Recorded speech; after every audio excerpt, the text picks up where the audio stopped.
नमस्कार दोस्तों। स्वागत है आपका हॉरर मेकर चैनल पर, जहां हर कहानी आपको डर और रहस्य की दुनिया में ले जाती है। आज की कहानी मेरे एक दोस्त की है, जो एक ऐसा अनुभव साझा करता है जिसे सुनकर आपकी रूह कांप जाएगी। लेकिन दोस्तों, कहानी शुरू करने से पहले अगर आप हमारे चैनल पर नए हैं तो इसे सब्सक्राइब जरूर करें और हमें कमेंट में बताएं कि आप यह कहानी किस जगह से देख रहे हैं।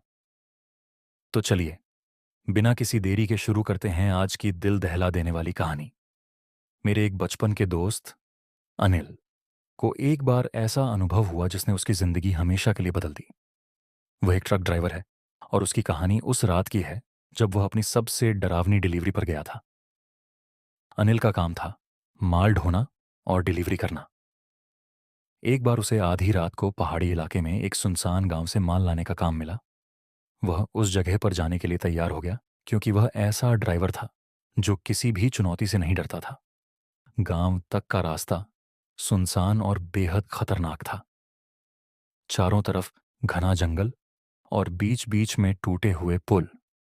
अनिल ने गांव वालों से सुना था कि उस रास्ते पर रात में जाना खतरे से खाली नहीं। रात के करीब 12 बजे अनिल ट्रक लेकर निकल पड़ा। रास्ते में उसकी गाड़ी के सामने अचानक एक बड़ा पत्थर आ गया। उसने ब्रेक लगाई और उतर कर देखने गया। जैसे ही उसने पत्थर को हटाने की कोशिश की, उसे लगा कि किसी ने उसके कंधे पर हाथ रखा। कौन है? अनिल ने चिल्लाकर पूछा, लेकिन पीछे मुड़कर देखा तो वहां कोई नहीं था। आगे बढ़ने पर ट्रक की हेडलाइट्स ने रास्ते के किनारे एक सफेद साड़ी पहने महिला को खड़ा दिखाया। वह महिला इशारे से अनिल को रुकने को कह रही थी। अनिल ने ट्रक रोका और खिड़की से झांक कर पूछा, क्या हुआ बहन जी? इतनी रात में यहां क्या कर रही हैं? उसने कहा, मुझे गांव तक छोड़ दो, मैं यहां अकेली हूं। अनिल को कुछ अजीब तो लगा, लेकिन उसने सोचा कि मदद करना चाहिए। महिला ट्रक में बैठ गई। कुछ ही देर बाद ट्रक में अजीब घटनाएं होने लगीं। अनिल को ऐसा महसूस हुआ जैसे कोई और भी ट्रक में बैठा हो। उसने पीछे मुड़कर देखा, लेकिन ट्रक खाली था। महिला ने कहा, डरने की जरूरत नहीं, ये बस इस रास्ते के खौफनाक साए हैं। जैसे ही अनिल गांव के करीब पहुंचा, उसने महिला से कहा, आप उतर जाएं। लेकिन महिला ने जवाब नहीं दिया। जब उसने ट्रक रोककर पीछे देखा तो वह महिला वहां नहीं थी, लेकिन उसके सीट के पास खून के निशान थे। गांव पहुंचने पर अनिल ने यह बात लोगों को बताई।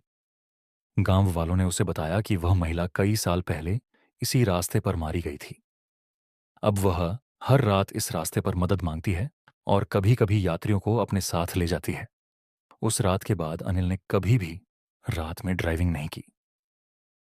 उसकी कहानी आज भी मुझे याद है और मैं इसे आपके साथ साझा कर रहा हूं।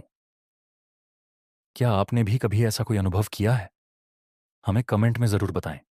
अगर यह कहानी आपको पसंद आई हो तो इसे लाइक करें और हमारे चैनल को सब्सक्राइब करें। अगली बार मिलते हैं एक और खौफनाक कहानी के साथ।